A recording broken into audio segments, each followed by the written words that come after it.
ہاں خبرن کے بعد الف ہے آپ کے پاس، خبر را کے بعد جی ہے؟ اچھا ہاں ٹھیک ہے. ان یکونا مبتداً و خبراً، کہ یہ دونوں اسم مبتدا اور خبر ہوں گے، جیسے زید قائم کی مثال تھی.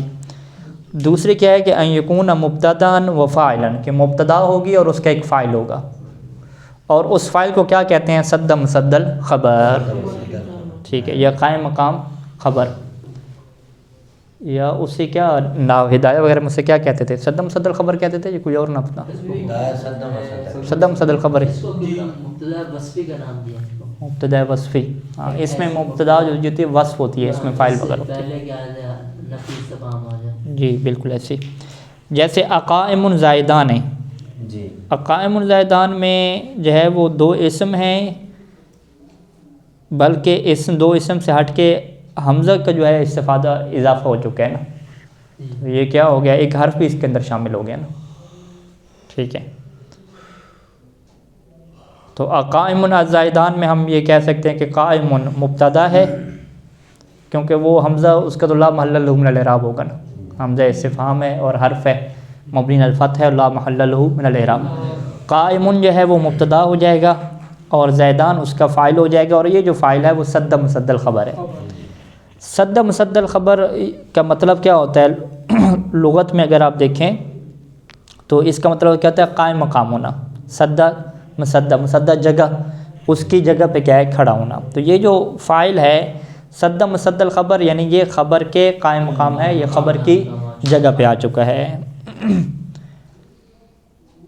اچھا، وَإِنَّ مَجَازَ ذَلِكَ لِأَنَّهُ فِي قُوَّةِ قَوْلِكَ يَقُومُ الزَّائِدَانِ. کہتے ہیں کہ یہ قائم الزائدان یہ کیوں جائز ہے؟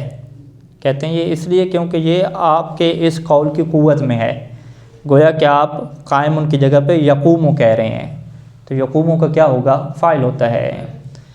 تو اسی وجہ سے کیا کہا تھا کہ فعل مضارع اور اسم کی آپس میں کیا ہے؟ مشابہت ہے. یعنی یہاں پہ اقائم الزائدان کہا تو اس کا ترجمہ کیا ہو رہا ہے؟ یقوم الزائدان ہو رہا ہے. بالکل کیا ہے؟ ایک ہی بات ہے. تو جب ان دونوں کی آپس میں مشابہت ہو گئی تو پھر فعل میں اصل کیا ہونا تھا؟ مبنی ہونا تھا. تو مبنی والوں نے فعل مضارع کو مبنی کے گھر سے نکال دیا، کہا کہ تمہاری مشابہت اسم کے ساتھ ہے تو تم آج کے بعد کیا ہوگے؟ معرب ہوگے. تو وہ پھر خواتین کو واپس لے لے نون ناس والی کو، کیونکہ نون ناس فقط کس کے ساتھ لگتی ہیں؟ فعل کے ساتھ لگتی ہیں. تو نون ناس والی فقط مبنی میں رہ گئیں، باقی جو 12 صیغوں کو انہوں نے کیا کر دیا؟ آؤٹ کر دیا. تو یہ اسی وجہ سے ہے کہ قائمن کی جگہ پہ آپ کیا کہہ سکتے ہیں؟ یقوم الزائدان کہہ سکتے ہیں. وَذَلِكَ کلام تام، اور یہ کیا ہے؟ مکمل تام ہے. لا حاجت لہ الی شیء، اور اس کو کسی اور چیز کی ضرورت نہیں ہے. اچھا جی، یہاں پہ ہمارا اعتراض کیا ہو گیا کہ دو اسم سے آپ نے یہ کلام نہیں بنایا بلکہ حمزہ استفہام کو ساتھ رکھا. تو اس کا جواب کیا ہے کہ یہاں پہ جو حمزہ استفہام ہے اس کا اعراب میں کوئی محل نہیں ہے، اس کا کلام کی تشکیل میں کوئی کردار نہیں ہے. جب اس کا کلام کی تشکیل میں کوئی کردار نہیں ہے تو گویا اس کا ہونا نہ ہونا ہے. چل یہ ایک تعویل ہو جائے گی. کوئی ایسی مثال ہے ہمارے پاس کہ مبتدا خبر کے علاوہ دو اسم ہوں اور وہ کیا کلام بن جائے؟ اصل بات ہے انہوں نے جو ذکر کیا نا، یہ مبتدا جو فاعل سے آتا ہے، کیونکہ اس میں فاعل کے عمل کرنے کی کچھ شرائط ہیں. وہ کہتے ہیں کہ اس سے پہلے کیا ہونا چاہیے؟ نفی استفہام ہونا چاہیے اور زمانہ حال اس کے بعد ہونا چاہیے. تو ہو سکتا ہے یہ ساتھ میں ذکر کرنا شاید انہوں نے یہ حمزہ اس لیے لگایا تاکہ اس کی جو شرائط مکمل ہو جائے. دیکھیں نحوی جو ہے نا کلام کی تشکیل میں حرف کو بالکل لاتی نہیں ہے، اس کے ہونے کو نہ ہونا شمار کرتے ہیں. ابھی اوپر جو 6 صورتیں بنائی ہیں انہوں نے، اس میں کہیں پہ حرف کا ذکر ہے؟ دو اسموں سے بنے گا، ایک فعل اور اسم سے بنے گا، یوں کر کے بیان کرتے ہیں. حرف کی کوئی حیثیت دیتی نہیں ہے اس کو. وہ حیثیت اسی وجہ سے نہیں کہ دیتے کیونکہ حرف کا کام فقط ایک رابطہ پیدا کرنا ہے بس. اس کی معنی کے مستقل کے اندر کوئی اس کی حیثیت نہیں ہے. دو مستقل معنی کو جوڑنے کا کام آتا ہے بس. تو لہٰذا اس کو کیا کہتے ہیں کہ ہم شمار ہی نہیں کریں گے. جب بھی کوئی پوچھے گا کلام کن چیزوں سے مل کے بنتا ہے تو وہ حرف کو درمیان میں ذکر ہی نہیں کریں گے. تو اسی وجہ سے اقائم الزائدان میں ہم نے کہا یہ تو کلام جو ہے وہ 3 چیزوں سے مل کے بنا ہے. ایک حرف ہے، ایک قائم ہے، ایک زائدان ہے. 2 اسم اور ایک حرف ہو گیا. تو وہ کیا کہیں گے کہ یہ جو تیسری چیز آپ دیکھ رہے ہیں اس کو چیز کے طور پہ آپ کیوں دیکھ رہے ہیں؟ اس کی کوئی حیثیت نہیں ہے.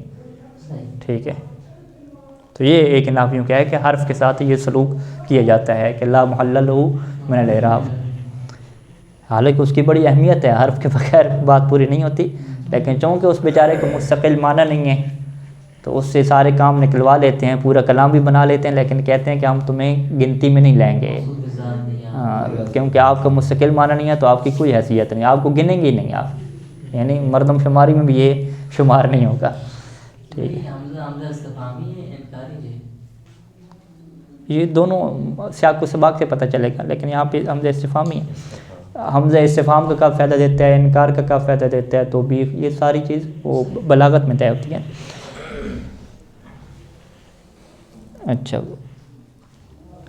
الثالثہ، تیسری جو صورت ہے کہ دو اسموں کی، ان یکون مبتدأ و نائبا عن فاعل، کہ مبتدا ہو ایک اسم اور دوسرا کیا ہو جی نائب عن فاعل ہو، جو نائب عن فاعل ہے وہ صد مصدر خبر بنے گا۔ اسی کی مثال کو آپ یوں کر دیں کہ اقائمن اوپر تھا، اس میں فاعل تھا، تو ابھی کیا لے کر آ جائیں، اس میں مفعول لے کر آ جائیں۔ اب مضروبن زیدان، اب مضروبن زیدان، تو زیدان کو ہم کیا کہیں گے، مضروب کا فاعل تو نہیں کہہ سکتے نا، نائب فاعل کہیں گے کیونکہ وہ اس میں مفعول ہے، تو یہ آپ کے کس قوت میں ہو جائے گا، ایضرب زیدان، یوں ہو جائے گا۔ چوتھی جو صورت بیان کی انہوں نے کہ ان یکون اسم فعل و فاعلہ، کہ اسم فعل ہو، اسم فعل ہو اور اس کا کیا ہو، فاعل ہو، جیسے ہیہات العقیق، ٹھیک ہے جی، ہیہات بمعنی بعودہ کیا، دور کے، کہ عقیق کیا دور ہے، عقیق کسی جگہ کا نام ہو سکتا ہے، ٹھیک ہے جی، اور پتھر کا نام بھی ہے۔ ایک اس کے لغت معنی لکھا گیا ہے کہ وادی، جسے قدیم زمانہ میں سیلاب نے وسیع کر دیا ہو، اس جو وادی ہے نا، اس وادی کو کیا کہتے ہیں، عقیق کہتے ہیں۔ تو حیات العقیق جب کہہ رہے ہیں تو اس سے ہم یہ کہہ سکتے ہیں کہ وہ ایک علاقے کو کیا ہے شمار کر رہے ہیں، کہ وہ جو علاقہ ہے، وہ جو وادی ہے، وہ جو وادی ہے وہ کیا ہے، بہت دور ہے بھی، ٹھیک۔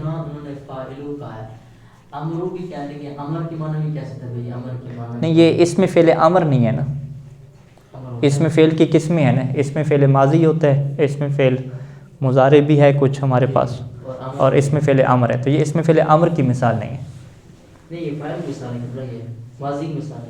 اسم فعل ماضی کی مثال ہے، ہاں اس کا فاعل ہوگا نا، ٹھیک ہے۔ اسم فعل امر کی مثال سہ، جو مثال دی تھی سہ، چپ ہو جاؤ آپ، میرے یہاں جو ہے وہ یہ امر ہو کہ فاعل کے امر کے معنی میں کیوں نہیں دی مثال، وہ جملہ نہیں، اس میں فعل کی کوئی مثال چاہیے تھی، ہاں کوئی بھی آپ لیں مثال اس میں فعل کی، اس میں فعل کلی کا ہے نا، اس میں فعل ماضی ہو جو بھی ہو، ٹھیک ہے۔ ان یکون اسم فعل و فاعلہ، کہ اس میں فعل اور فاعل ہو۔ اب اوپر آپ مثال کیا دیں کہ وہ فعل مضارع کی، اب آگے آئے گا مثلا فعل مضارع کی دی ہے، ماضی کی کیوں نہیں دی، فعل کی ہمیں کوئی نہ کوئی مثال چاہیے نا، کیونکہ ابھی ہم کوئی نہ کوئی اسم کی مثال دے سکتے ہیں، چاہے وہ اسم کیا ہو، فاعل ہو، مفعول ہو، اس میں فعل ہو، اس میں فعل امر ہو، ہمیں اسم کی مثال چاہیے کلی طور پہ۔ تو حیات اس میں فعل ہے، وہ بمعنی بعودہ، اور عقیق کیا ہے، اس کا فاعل ہے۔ تو یہ چار صورتیں جو ہیں وہ ابن ہشام کو ملی ہیں کہ دو اسم سے اگر آپ ملا کے کلام بنانا چاہتے ہیں، یعنی ایسا جملہ کہ جس کے اوپر اکتفا درست ہوتا ہے، تو وہ چار صورتوں میں سے ایک ہی بنے گا، کوئی پانچویں صورت اس کی نہیں بنتی، ٹھیک ہے جی۔ پانچویں صورت سوچیں قبلہ صاحب، اور قبلہ ان سب چاروں میں سے اوپر مقدم کیا ہے مبتدا خبر، لیکن یہ سب سے افضل ہے، زید قائم، ان تینوں سے کیا سب سے بہتر سب مقدم کیا ہے اس کو، یہ ٹھیک ہے؟ افضل کہتے ہیں، بہتر کہتے ہیں، مشکل نہیں، ایک فنی چیز ہے، ہاں فنی چیز ہے۔ اچھا، اما ائتلاف من فعل و اسم، دوسری صورت کیا ہے کہ کلام بنے گا ایک فعل اور ایک اسم سے، ٹھیک ہے جی۔ فلہ صورتان، اس کی کیا دو صورتیں ہیں۔ پہلی صورت کیا ہے کہ احداہما ان یکون الاسم فاعلا، کہ اسم کیا ہو، فاعل ہو، جیسے قام زید ہے، اور دوسری کیا ہے کہ اسم کیا ہو جی نائب عن الفاعل ہو، جیسے کہ ضرب زید ہے۔ اب یہاں پہ فعل کو کہا ہے، فعل ماضی بھی کی مثال دی ہے، مضارع بھی ہو سکتا ہے، کچھ بھی ہو سکتا ہے یہاں پہ وہ ایک بحث آتی ہے کہ اگر فقط ضربہ کہیں یا اضرب کہیں تو یہ تو ایک کلمہ سے کلام بن گیا نا، جی دو سے تو نہیں بنا. ٹھیک ہے، تو آپ کیا کہتے ہیں کہ دوسرا بھی ہے اس کے اندر، دوسرا بھی ہے. دوسرا اس کے اندر ہے، جی تو وہ یہی فعل اور اسم ہو جائے گا. فعل اور اسم ہو جائے گا. یہ دوسری یا زائد والی مثال ہے. ہاں یہ حرف اور اسم کے ساتھ بنا ہوا کلام. کیسے؟ سمجھیے میں یا زائد کو کہا تھا. ہاں یا زید جو کہا تھا وہ بھی ادو کے معنی میں ہے نا. ٹھیک ہے، تو اس کا مطلب کیا ہے کہ جب بھی آپ فعل کی مثال دیں گے نا تو وہ کلام ہو جائے گا نا، ایسے ہی ہے. وہ اسی میں شمار ہوگا فعل اور اسم. تو پھر کلمہ کی قسم میں فعل نہیں ہوگا نا، پھر کلمہ کی قسم میں فعل ہوگا نہیں ہوگا. اس کی جہتی ہو جائے گی پورا.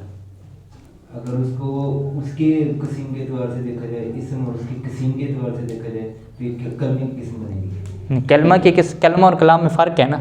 جی جی ٹھیک ہے نا، فرق ہے. کلام کیا ہوتا ہے؟ مفید ہوتا ہے نا. جی تو اب آپ جیسے ضاربہ لکھیں گے، کلمہ کی اب مثال کلمہ اسم فعل اور حرف ہے، جیسے ضاربہ لکھیں گے تو وہ کلام ہو جائے گا. تو کلمہ کی قسم کلام بن جائے گی. صحیح. تو کوئی ایسا فعل ہمارے پاس نہیں ہے کہ جو کلمہ کی قسم بنے اور جو کیا ہو غیر مفید ہو. تو پھر کلمہ مفید ہو گیا نا.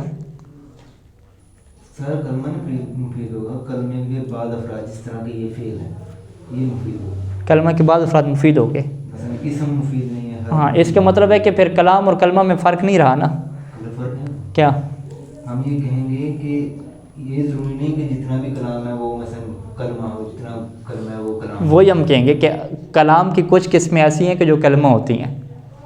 نہیں، کلمہ اور کلام کے درمیان جی، جو ہے ایسی عموم بات. قسم مطلق کی نسبت ہے. تمیز ہو جائے گی. یعنی تمیز ہر کلام مفید ہو سکتا ہے. مطلق کی نہیں، من وجہ کی نسبت ہوگی. من وجہ کیسے ہوگا؟ من وجہ ابھی کلمے کے کچھ افراد ہیں جو کلام ہیں اور کچھ افراد کلام نہیں. اس طرح سے کلام کے بھی کچھ افراد کلمہ ہیں اور کلمہ نہیں. من وجہ میں یہی ہوتا ہے کہ ایک جہت اشتراک ہوتی ہے، دو اشتراک ہوتے ہیں نا. تو ضاربہ کیا ہے؟ کلمہ بھی ہے اور کلام بھی ہے، یہ اتفاق ہو گیا. یہاں پہ اتفاق ہو. ٹھیک ہے، اب ایک دوسرا ایک مورد افراق لے کریں. زید قائم، زید قائم کلام ہے اور کلمہ نہیں ہے. اور فقط زید کہتے ہیں تو زید کیا ہے؟ کلمہ ہے اور کلام نہیں ہے. تو یہ عام خاص من وجہ ہو گئی. ٹھیک ہے جی، واضح. تو اس کا مطلب کیا ہے کہ کلام جو ہے نا اس کا دائرہ وسیع ہے. کیا نام ہے؟ کلمہ میں ہم نے کیا کہا کہ قول مفرد، وہ جو قول مفرد ہے نا چاہے وہ مفید ہو یا غیر مفید ہو، مفید اور غیر مفید دونوں کو کیا کہیں گے؟ ہم کلمہ کہہ سکتے ہیں. قول نہیں لگایا، موضوع کے لیے نہیں ہوتا قول فقط. ہاں معنی کے لیے ہوتا ہے نا. ٹھیک ہے، آگے انہوں نے کیا کہا کہ قول ہو بھی مفرد ہو، مرکب نہ ہو. اس کے بعد یہ تو نہیں کہنا کہ وہ مفید ہو یا غیر مفید ہو. ایسی تھا نا، مفید اور غیر مفید کی تعریف وہاں تو قید نہیں لگائی. بس کوئی آپ مفرد کلمہ لیں ہیں، اگر وہ مفید ہو تو پھر بھی اسے ہم کلام کہیں گے، غیر مفید ہو پھر بھی اسے ہم کلام کہیں گے. ایسا نہیں. ٹھیک ہے، تو بس اس کا مطلب ہے کہ ہمارے پاس کلام اور کلمہ کے درمیان عام خاص من وجہ کی نسبت ہے اور ان کو بالکل ہم الگ نہیں کہہ سکتے، جی تاکہ ہم یہ نحویوں کے اوپر اعتراض کریں کہ کلام کی جو آپ نے تعریف کی ہے وہ معنی از غیر نہیں کی. ایسی تعریف نہیں کی کہ جس کے اندر سے آپ غیر کو کیا خارج کریں، جبکہ کلمہ کیا اس کے اندر آ رہا ہے. تو آپ کیا کہیں گے؟ ایسی تعریف کی ہمیں ضرورت ہی نہیں ہے، کیونکہ یہ دونوں آپس میں اکٹھے ہوتے رہتے ہیں. ٹھیک ہے، تو لہٰذا ان کے درمیان مکمل جدائی ڈالنے کی کوشش نہ کی جائے. ٹھیک ہے. اچھا، تیسری صورت کیا ہے کہ اما ائتلاف من الجملتین، کہ یہ دو جملوں سے کیا مل کے بنے گا. ٹھیک ہے جی. لغت میں کلمہ کے بارے میں انہوں نے کہا نہیں تھا کہ جملہ مفیدہ پر دلالت کرے. ہاں لغت کے اعتبار، ہم نحو کے اعتبار سے ہی بات کر رہے تھے. یہ دیکھیں چیزیں مکس اپ نہ کریں. لغت کے اعتبار سے دیکھیں تو کلمہ کلام اور قول میں کوئی فرق نہیں ہے. ٹھیک ہے، نحو کے اعتبار سے دیکھیں تو پھر ہر ایک کا فرق ہے. اچھا، اس کے بعد وہ فوراً آگے جملہ کی طرف. ٹھیک ہے جی، جملہ اور کلام میں کیا فرق ہے؟ ٹھیک ہے جی، جملہ اور کلام میں کیا فرق ہے؟ جملہ کیا ہوتا ہے؟ مرکب ہوتا ہے، مفرد سے زیادہ ہوتا ہے، ایک سے زیادہ جملہ ہوتا ہے. لیکن ساتھ ساتھ جملہ کی آگے دو قسمیں ہیں، یا جملہ مفید ہوتا ہے یا جملہ غیر مفید ہوتا ہے. ایسے اگر جملہ غیر مفید ہوگا تو اسے ہم کلام نہیں کہیں گے. ٹھیک ہے، اس سے ہم کلمہ بھی نہیں کہیں گے کیونکہ وہ کیا مرکب ہے، ٹھیک ہے، وہ پھر کیا بن جائے گا، کلم بن جائے گا، اس کا ایک نیا نام ہے کلم، ٹھیک ہے، وہ وہاں پہ الفیہ میں کیا پڑھیں گے، ٹھیک ہے، کہ جس کے اندر کیا ہے 2 لفظ ہو جائیں، مثلا ان جاءک زیدن، ان جاءک زیدن ایک جملہ ہے، جملہ شرطیہ پورا ہے، لیکن یہ جملہ شرطیہ ہے، مفیدہ نہیں ہے، اگلا کہے گا کہ پھر کیا ہوا اگر تمہارے پاس زید ہے پھر، ٹھیک ہے، پورا لا یصل الاکتفاء بھی ہے، تو نہ اسے کلمہ کہہ سکتے ہیں نہ اسے کلام کہہ سکتے ہیں، یہ درمیان والی چیز ہو گیا کہ جسے کیا کہتے ہیں، کلم کہتے ہیں، کہ چند ایک کلمات ہیں وہ ان کا مرکب ہے، ٹھیک ہے۔ تو اب ابن شام کیا کہتے ہیں کہ اس طرح کے جو کلم ہے نا، یعنی جملہ غیر مفیدہ، یہ اگر 2 جملہ غیر مفیدہ مل کے بنیں گے تو اس سے کیا بن جائے گا، ایک کلام بن جائے گا۔ 2 جملہ غیر مفیدہ کی کیا مثالیں ہیں ہمارے پاس، 2 ہی مثالیں ہیں، ایک یہ شرط اور جزا کی، ایک قسم اور جواب قسم کی، ان جاءک زید فاکرمہ، اور آگے کیا کہا، ایک مثال قسم کی کیا دی ہے انہوں نے، احلف باللہ لزید قائم، یا واللہ لزید قائم، قسم کو کیا ہے معذوف کر دیں وہاں پہ۔ تو 2 جملہ سے اختلاف کی کیا صورتیں ہیں، تو یہاں پہ آپ جملہ کی تشریح کیا کریں گے کہ خود جملہ کیا ہے، مفیدہ نہیں ہے، غیر مفیدہ ہے، کیونکہ اگر وہ مفید ہو جائے تو پھر تو کلام پہلے سے بن چکا نا۔ ہم ابھی گفتگو کس کی کر رہے ہیں کہ کلام کو بنانا ہے، تالیف دینا ہے، تو اس کا مطلب ہے کہ ابھی تک کلام نہیں بنا، تو کلام بننے کے لیے کیا ضرورت ہے کہ 2 جملے آپ کو لانے پڑیں گے، اور اس کی 2 صورتیں ہیں، پہلی صورت کیا ہے کہ جملہ شرط ہوگا اور دوسرا جملہ جزا ہوگا، جیسے ان قام زید قمت ہے، اور دوسری اس کی مثال کیا ہے کہ 2 جملے ہمارے پاس کیا ہوں گے، ایک قسم ہوگا اور ایک جواب قسم ہوگا۔ اس کی مثال کیا ہے کہ احلف باللہ لزید قائم۔ اچھا جی، تو یہ جو لزید قائم ہے اسے کلام نہیں کہیں گے، یہ بھی ناقص ہو گیا، ٹھیک ہے، کیوں لزید قائم ہو گیا، جواب قسم ہے نا، تو یعنی آپ اردو میں اس کو کیسے تعبیر کریں گے نہیں معلوم، اوپر تو ہم یہ تعبیر کر رہے تھے شرط میں کہ اگر زید آئے گا تو تم اس کا احترام کرو، ٹھیک ہے، ان جاءک زید فاکرمہ، تو یہ جو اکرمہ ہے اگر اس کو آپ شرط اور جزا کے بغیر دیکھیں تو یہ کلام ہے، لیکن اگر آپ اسے جزا کے طور پہ دیکھیں گے تو یہ کلام نہیں بنے گا، یہ جملہ ہو جائے گا، ٹھیک ہے۔ ان جاءک زید، مثلا جاءک زید کہے آپ کہ تمہارے پاس زید آیا، تو یہ کیا ہے، کلام ہے، لیکن ان جاءک زید کہیں گے تو یہ کیا ہو جائے گا، کلام سے نکل جائے گا، ناقص ہو جائے گا، مرکب ناقص سے کتنا ناقص ہو جائے گا۔ زید کی طرف زید ہے، مرکب ناقص ہے، تام تو نہیں ہے۔ ان جاءک زید کہے گا نا، اگر ان کے بغیر کہیں تو پھر تو تام ہے نا، جا کا زید، ہاں جاءک زید، پھر تو پورا کلام جملہ ہے۔ اسی طریقے سے یہ جو قسم ہے لزید قائم ہے، لزید قائم کو دیکھیں تو پورا جملہ ہے، زید قائم ہونا، لام کے بغیر آپ دیکھیں، زید قائم پورا جملہ ہے، کلام ہے ایک، ٹھیک ہے، لیکن آپ جب اس کو جواب قسم کے طور پہ دیکھ رہے ہیں تو پھر یہ ناقص ہے، ٹھیک ہے، پھر آپ اسے کلام ناقص کہیں گے، بلکہ جملہ ناقص کہیں گے، کلام ناقص نہیں کہیں گے، یہ جملہ تام نہیں ہے، جملہ ناقص ہے، یعنی مفید نہیں ہے۔ اچھا جی، یہ 3 صورتیں ہوں گی۔ چوتھی صورت کے اما ائتلاف من فعل و اسمین، کہ ایک فعل ہوگا اور 2 اسم ہوں گے، جیسے کان زید قائما، تو کان ایک ایسا فعل ہے کہ جو خالص فعل ہے، ٹھیک ہے، ضرب کی جب آپ مثال دیتے تھے کلمہ میں تو اس کے ساتھ کیا آتا تھا، اسم بھی آتا تھا، ٹھیک ہے، یعنی اگر کوئی یہ سوال کرے کہ آپ ہمیں کلمہ کی 3 مثالیں دیں الگ الگ، جب اسم کی مثال دیں تو اس کے ساتھ حرف اور فعل نہ آئے، فعل کی مثال دیں تو اس کے ساتھ بھی کیا ہے، اسم اور حرف نہ آئے، تو سب مثالیں آپ دے لیں گے، فعل میں آ کے آپ پھنسیں گے، فعل میں جیسے ضرب یضرب کی مثال دیں گے تو ساتھ فاعل بھی کیا ہے، آ گیا ہوگا، تو وہاں پہ آپ فعل کی مثال دے دیں، کانا کی مثال دے دیں، کانا اور سارے کی مثال دے دیں، اس کا تو فاعل ہوتا نہیں ہے، تو وہ ہے بھی کیا، فعل ہے، بغیر فاعل کے ہے، تو جب بغیر فعل کیا تو آپ اسے کیا کہیں گے، یہ ایک ایسا فعل ہے کہ جو اسم اور حرف کے بغیر ہے، واضح؟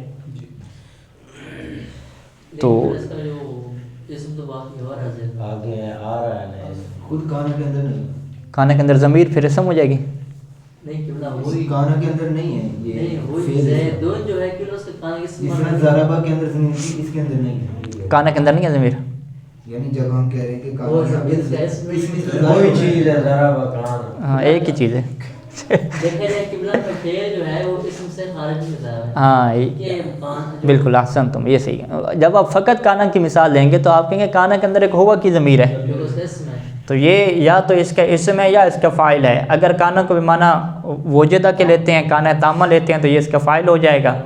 اور اگر آپ اس کو کانا نقصہ لے رہے ہیں تو یہ ضمیر اس کا کیا ہو جائے گی, اسم ہو جائے گی. ہاں یعنی ہمارے پاس کوئی ایسا فعل ہے ہی نہیں کہ جو بغیر فاعل کے ہو. اپنا معنی ادا نہیں کر سکتے, مستقل تو معنی ہوتا ہے اس کا, لیکن یہ محتاج. ہاں اس سے آپ یوں کہیں کہ کائنات میں کوئی فعل بغیر فاعل کے نہیں آتا. ٹھیک ہے, بالکل ایسے ہی ہے. تو اب اسم جو ہے نا, اللہ تعالیٰ کی ذات کو ہم اسم لے لیں کہ اسم جو ہے وہ بغیر فاعل کے آ سکتا ہے, لیکن جو فعل ہے وہ بغیر فاعل کے نہیں آتا. تو یہ ایک اچھی مثال ہو جائے گی کہ آپ کہیں کہ کائنات جو ہے وہ بغیر, کائنات ایک فعل ہے, حدث ہے, تو یہ ایکٹ جو ہے وہ بغیر فاعل کے آ جائے, یہ نہیں ہو سکتا. یہ نہیں ہو سکتا, بلکہ آپ کی کلام میں بھی نہیں ہو سکتا کہ کوئی فعل آپ بغیر فاعل کے لا کے دکھیں. جبکہ جو اسم ہے جو ذات کے لیے ہوتا ہے وہ بغیر فاعل کے آ سکتی ہے, جو واجب الوجود کی ذات ہو گئی. ٹھیک ہے. اچھا, اب ما اختلاف من فعل اسمن, یہ ہوگی کان زید قائمن کی. پانچویں صورت کیا ہے کہ اختلاف من فعل و ثلاثۃ اسماء, ایک فعل ہوگا اور 3 اسم ہوں گے ہمارے پاس. اعلم تو زیدن فاضلن, تو پہلا اسم ہو گیا جو فاعل واقع ہو رہا ہے, زیدن مفعول اول اور فاضلن دوسرا مفعول. اس کا معنی کیا ہوگا؟ عالم تو میں نے یہ جانا, ہاں بتایا, میں نے زید کو یہ جنوایا, زید کو یہ بتایا. امر کا ذکر ہی نہیں ہے اوپر. آپ نے کتنے اسماء ذکر کرنے ہیں, 3 والے یا 4 والے؟ 2 والے ہیں, 3 والے جو ہیں اوپر, 2 جس کے مفعول ہیں. اعلم تو زیدن فاضلن, اس کا کیا ترجمہ ہوگا؟ اس میں تو 4 اسماء ہیں. اس میں 3 ہے قبلہ, ایک عالم تو میں 4 اسماء ہیں. قبلہ تو حدیث انہوں قبلہ ہے. نہیں 3 ہے, عالم تو ہے نا اس کے, اس میں 4 اسماء گئے. ایک وہ زید, یہ بھی اسم ہے نا, عمر بھی اسم ہے, فاضل اسم ہے, اور 2 جو ہے اس میں چھٹی کی مثال مکس ہوگی, 5ویں مثال نہیں. ایک منٹ بھی سارا مکس اپ ہو گیا. عالم تو زیدن فاضلن میں 3 اسم ہیں یا 2 اسم ہیں؟ یہ آپ چھٹی چک پڑھ رہے ہیں. پانچویں جو اس میں 2 ہے, یہ عالم تو ہے. عالم تو ہم یہ سمجھ کہ آپ شاید عالم تو پڑھ رہے ہیں. نہیں, میرے پاس عالم تو لکھا ہوا ہے. وہ ادھر 5ویں میں محمد اختلاف ثلاثہ, ہمارے پاس چھٹے میں عالم تو زیدن, علیم تو زیدن منطلقا, یہ ہے 5ویں میں. یہ پڑھیں گے آپ عالم تو زید. دیکھیں یہ جو ہے نا, علامہ اور عالم میں کیا فرق ہے؟ وہ مفعول میں فرق ہو جائے, باب فاء میں جا کے ایک اور مفعول بڑھ جائے. اچھا, عالمہ یعنی 2 مفعولوں کو جاتا ہے, اور اعلم جو ہے یہ 3 مفعولوں کو جاتا ہے. تو یہ میرے نسخے میں پھر غلط لکھا ہو. اس کے سامنے ہو جائیں گے, اور ایک تو اس کی جو اپنا فرق. ٹھیک ہو. تو لہٰذا پہلی مثال کو ہم درست کرتے ہیں کہ علم تو زیدن فاضلن, کہ میں نے زید کو فاضل جانا, اس میں 3 ہے. یوں ہوگا کہ میں نے زید کو فاضل جانا. اس میں 3. اور دوسرا کیا ہے کہ عالم تو زیدن امرن فاضلن, میں نے زید کو یہ بتایا کہ امر فاضل, کہ امر کیا فاضل ہے. تو یہاں پہ 4 تو یہ اس میں کیا 4 اسم ہو جائیں گے. تو یہ ٹوٹلی کیا ہے 6 صورتیں مصنف نے کیا بیان کی ہیں. فہاد صور تعلیف و اقل تعلیفین من اسمین, پس جو کم سے کم تعلیفین کلام کی وہ 2 اسم سے ہوگی یا ایک فعل اور ایک اسم سے ہوگی, جیسے کہ میں نے ذکر کی اور وضاحت کر دی. من ان ذالک ہوا اقل ما یتألف منہ الکلام. ٹھیک ہے, یہ وہ کم سے کم صورت ہے جس سے کیا کلام تعلیف پاتا ہے. ہوا مراد النحوین, اور یہ نحویوں کی مراد ہے. وعبارت بعضهم توهم انه لا يكون الا من اسمین اور من فعل و اسمین, اور بعض لوگوں کی عبارت سے یہ وہم ہوتا ہے کہ کلام ہوتے ہی 2 اسموں سے ہے یا ایک فعل اور اسم سے ہے, جبکہ اس سے زیادہ سے بھی ہو سکتا ہے. تو لہٰذا جب نحوی کہتے ہیں نا کہ کلام 2 اسموں یا ایک اسم اور فعل سے مل کے بنتا ہے, تو ان کی مراد کیا ہوتی ہے؟ اقل تعلیف ہوتی ہے, کہ کم از کم جو ہے وہ یہ چیزیں ہونی چاہیے. لیکن زیادہ سے زیادہ کتنی ہو سکتی ہیں؟ وہ 4 صورتیں کیا مزید بھی انہوں نے کیا بیان کر دی ہیں. یہ جو آخری یعنی جو آخر تک عقل کی نہیں, جو اکثر کی جو حد بتائی